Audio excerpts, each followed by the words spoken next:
बात बाज़ अहबाब ने बड़ी कसरत के साथ पूछी, चूँकि मुश्किल के ज़माने में लोग जब तकलीफ़ में होते हैं तो कुछ चीज़ें उन्हें खौफ में और अज़ियत में मुब्तला कर देती हैं। लोगों ने ये पूछा कि बहुत सारे ऐसे लोग भी होते हैं कि जो बज़ाहिर बड़े नेक होते हैं, उम्मत के सालिहीन उन्हें बड़े नेक, पारसा, मुत्तकी समझते हैं, लेकिन कई दफ़ा वक्त विसाल वो शदीद करब और तकलीफ़ में आ जाते हैं। तो क्या हर बुरा आदमी ही तकलीफ़ में आता है? याद रखें, इसमें कोई शक नहीं कि इन्नमल आमालु बिल खवातिम, अमाल का दारो मदार उनके खात्मे पर है। लेकिन ये ज़रूरी नहीं है कि किसी शख्स का इंतकाल किसी तकलीफ़ में हो तो ये ज़रूरी नहीं कि वो बुरा शख्स ही हो। बहुत सारे शुहदा जिन्हें काफिरों ने पकड़ लिया था और पकड़ करके उनको जला ही डाला था, तो क्या वो बुरे लोग थे? वो जो असहाबुल उखदूद हैं, जिन लोगों को खाई के अंदर काट कर फेंक दिया गया था, तो क्या वो बुरे लोग थे? जनाब आसिया को जो बड़ी सख्त अज़ियतें दे के शहीद किया गया, तो क्या वो माज़अल्लाह बुरी थी?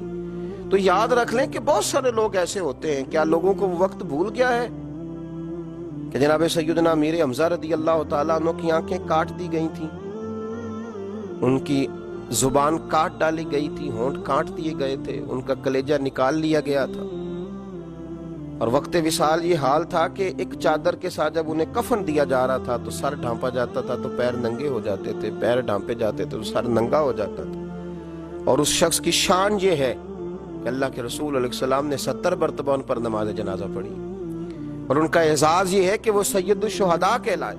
हर साल नबी पाक अलैहिस्सलाम ने उनकी कब्र पर तशरीफ ले जाकर उनके लिए दुआ फरमाई। और सबसे बढ़कर हमें बुखारी शरीफ में हजरत अब्दुल्ला बिन अमर रदी अल्लाह ताला अन्हु का तज़किरा मिलता है। ये मशहूर सहाबी हजरत जाबिर इब्न अब्दुल्ला के वालिद हैं, ये जंग उहद में शहीद हो गए थे, और उनका हाल ये था कि काफिरों ने उनकी कान और नाक काट दिए थे, उनकी सूरत बिगाड़ दी थी। उनके साहिबजादे हजरत जाबिर इब्न अब्दुल्ला फरमाते हैं कि मैं जब उनकी चेहरे की ज़ियारत के लिए गया तो मुझे रोक दिया गया कि आप देखेंगे तो तकलीफ में आ जाएंगे।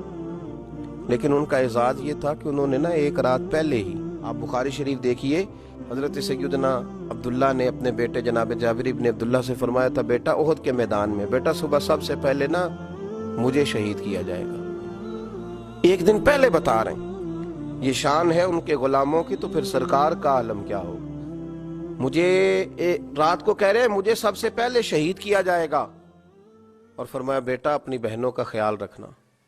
उनकी बेटियां ज्यादा थीं। तो हजरत सैयदना जाबिर इब्न अब्दुल्ला रदी अल्लाह ताला अन्हु फरमाते हैं कि जंग उहद के दिन फिर मैंने उन्हें दफन किया, अपने वालिद को, एक दूसरे सहाबी गालिबन हजरत अमर बिन जमूह रदी अल्लाह ताला अन्हु के साथ एक कब्र में दफन किया।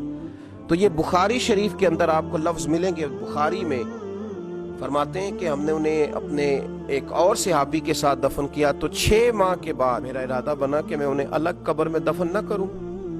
तो जब मैंने उनकी कब्र को खोला तो उनका सारा वजूद उसी तरह तरोताजा था, उसी तरह।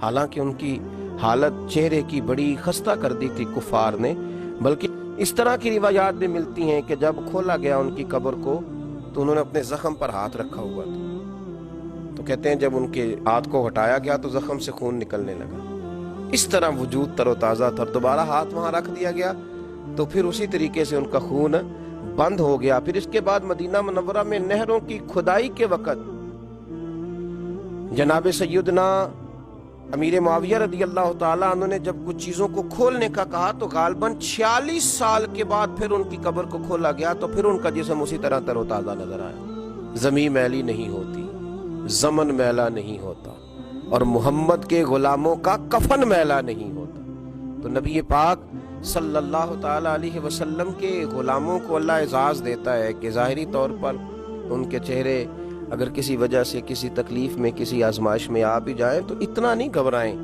कि फलां को कफन नहीं नसीब हो रहा, तो फलां का चेहरा नहीं देखा जा रहा, तो फलां इस मामले में है। ये मामला तो अल्लाह का है, ये तो मामला अल्लाह का है। अगर किसी को कफन दफन की कोई ऐसी चीज बज़ाहिर मुयस्सर ना भी आए तो ये आप शक नहीं कर सकते कि उसे जन्नत मुयस्सर नहीं आई, क्योंकि जन्नत अल्लाह का फजल है और वो अपने बंदों को अता फरमाता है। तो बहुत सारे सालिहीन, बहुत सारे नेक लोग ऐसे थे, लेकिन ना लोग हादसात में चले जाते हैं, जहाज गिर जाते हैं, लोग दरियाओं में डूब जाते हैं। तो क्या इसका माना ये है कि वो उनकी आखिरत खराब हो गई? हम और आप कौन होते हैं ये फैसला करने वाले?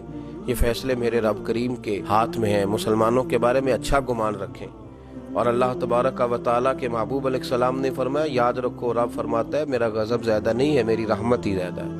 تو رحمت ہی کی طرف توجہ کریں، اللہ سمجھنے کی توفیق عطا فرمائے۔